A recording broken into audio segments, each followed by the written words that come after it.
Hi everyone, welcome back to VR Roundtable, another Let's Play. This is Steve, and in this video I am playing Narcosis, available for the HTC Vive via Steam VR, and also available on the Oculus Rift. For this Let's Play, as you can see, I am playing on an Oculus Rift, but I am playing the Steam VR version. And Narcosis is a gamepad controlled game. But it has you under the sea in a sort of survival horror exploration element. And you're in a dive suit, and it has been really described as kind of feeling like a big daddy. As you can see, you know, if I look around, I'm closed off in this suit.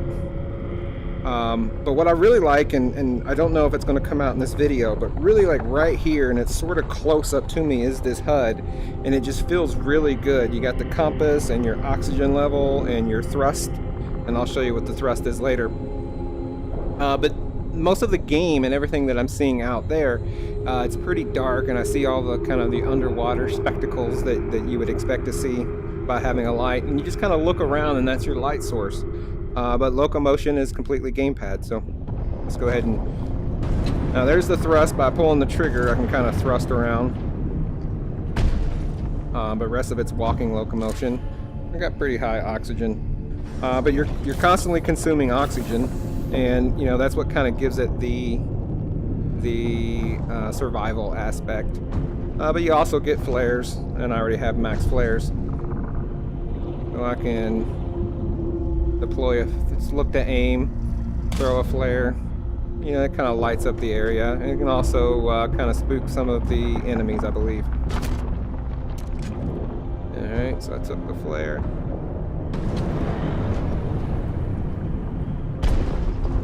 And really it's just kind of dark and creepy, and you have all sorts of fish and squids. You can see these squids up here kind of lurking about, some kind of glowing sea life. I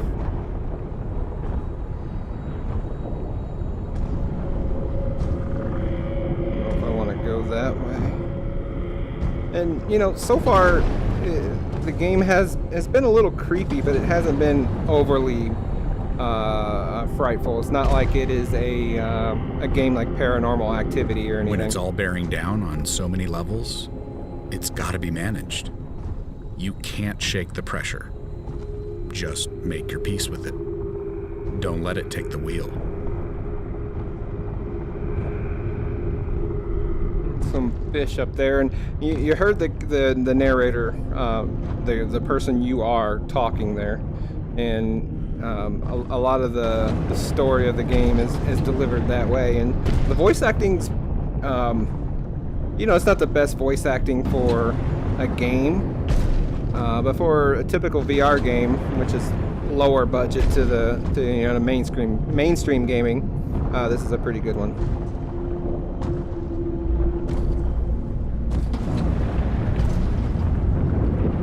Crap. Oh, that was kind of cool.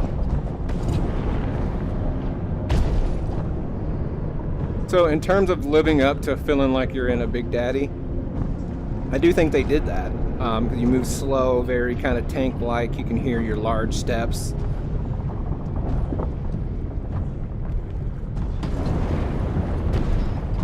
Now at this point, I'm about, I believe, 45 minutes or so into the game.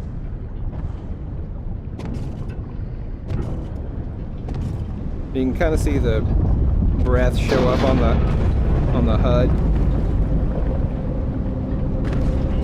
And it's kind of random, but I thought it would be really cool if they, like on the PlayStation VR and London Heist, if they...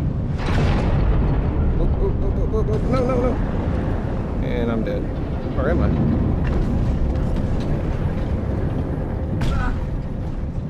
Rapid descent. Oh! That was pretty cool. You know, one of the things I can't comment enough on this game about how good it's done is the feeling of this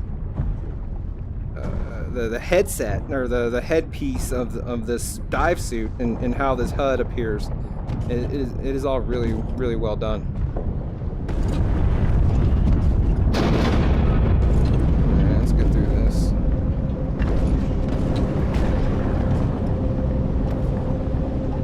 It's really dark and kind of brown and murky here. Come on, there we go.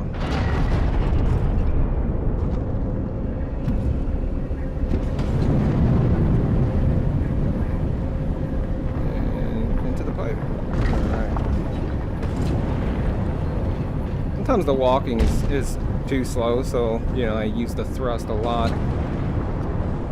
There's also a knife in the game. There, you kind of saw it. It doesn't have a lot of utility that I've seen yet.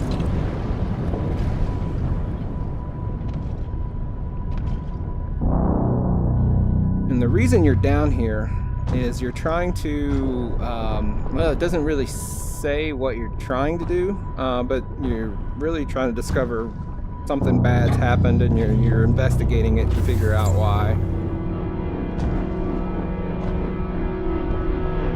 Max flares. There's that squid. He's carrying a crab. There's a few of these little... There's protocol for everything. Spider crabs there. Has to be. Something to fall back on. Second guessing puts lives at risk. So it's best to stick to procedure, step by step. So with an all-hands call, you head straight for Compass 1. Try and reach surface from comms.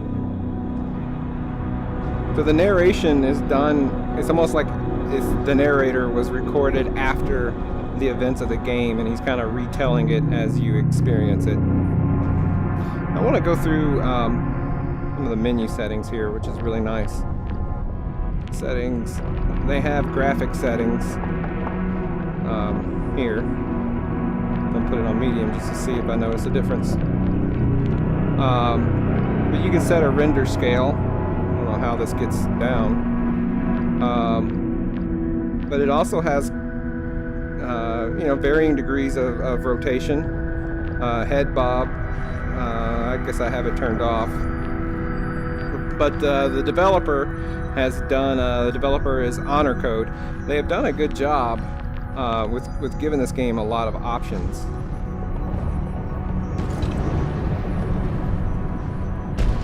This looks like one of my teammates here. Take her oxygen because she obviously does not need it. And one of the critiques I have of the game is that while resolution-wise this doesn't look too bad, the look of the textures and the overall art style is a little it's a little dated. Like it almost seems like it's a PS3 sort of era in terms of art style. Oh, there's a squid. I'm about to fight this thing.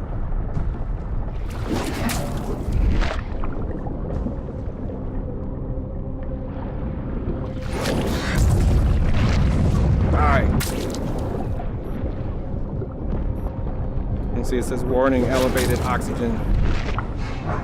Well, it when you get into a battle, you stress out, and obviously you take more oxygen. Oh, I heard him. You can see him bleeding away there. Come back. But really, I've only battled squids, and there's some large, really large sea life, but you can't really fight them. Is anybody getting this? Just like this guy right here. It's awesome. It's falling apart.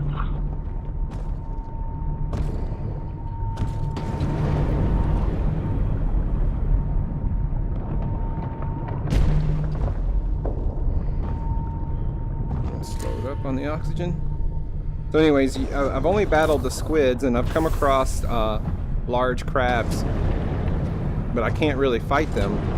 I can only kind of like a Metal Gear game or something, you can only stealth avoid them, and you gotta make the right motions. I guess it has to load. And the title is, I believe, 1999. I bought it a week or so ago. It's relatively new. It came out again, a week or so ago, of the time, at least of me recording this. From the outside, the structure seemed intact. So I figured whoever's inside might... Well, maybe it's okay.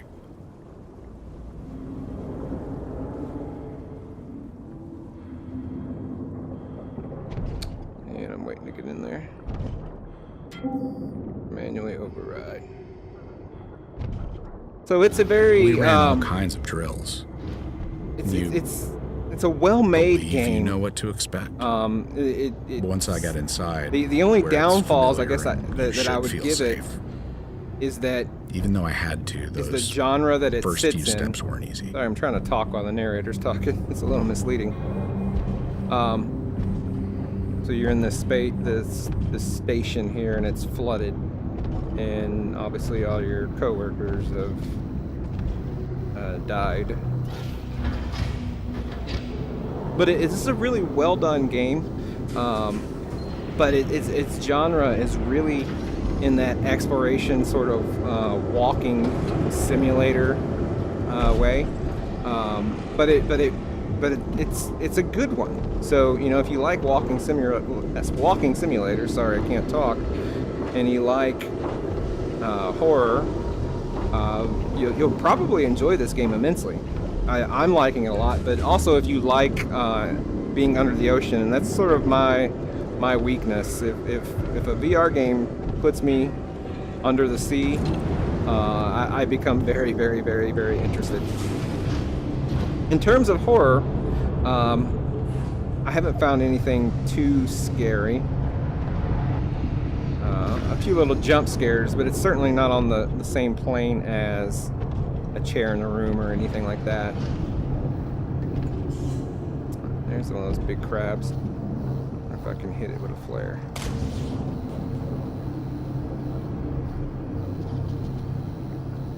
Oh. There's a snake. Something slithered around. It's a dead crab. Yeah.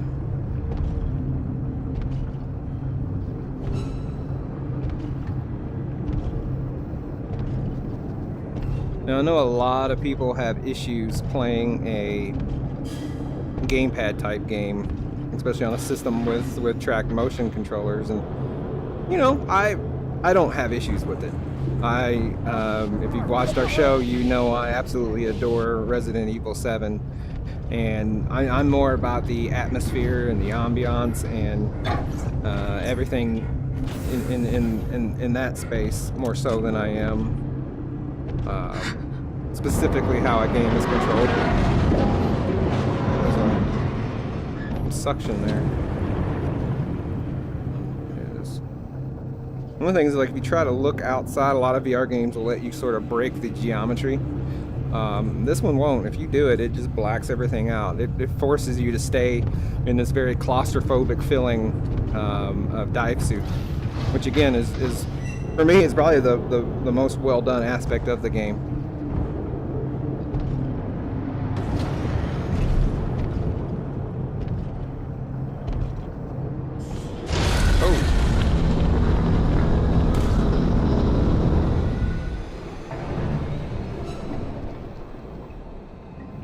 Runs away. Yeah, I ran into one of those before, but I couldn't fight it. If I got too close, it would just kill me. It would take its leg and kind of just puncture through the glass of my suit.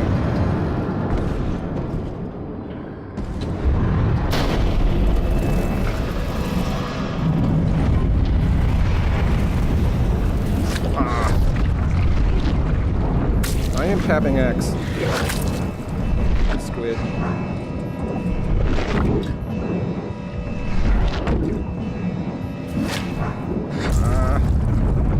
Critical O2 intake. I killed it. I'm down to 44%. And there's some oxygen. So far, the survival element I haven't really come close to running out of oxygen, so I don't know. Like, it doesn't feel very survival-y because I haven't been stretched. Another dead coworker. And in the menu there is, you can view personnel, see who has died and who is missing. So it attempts to tell a story.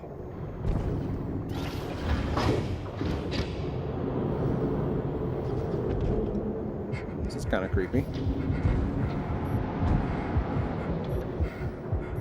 Nobody in them. Oh, it changed the door on me. So...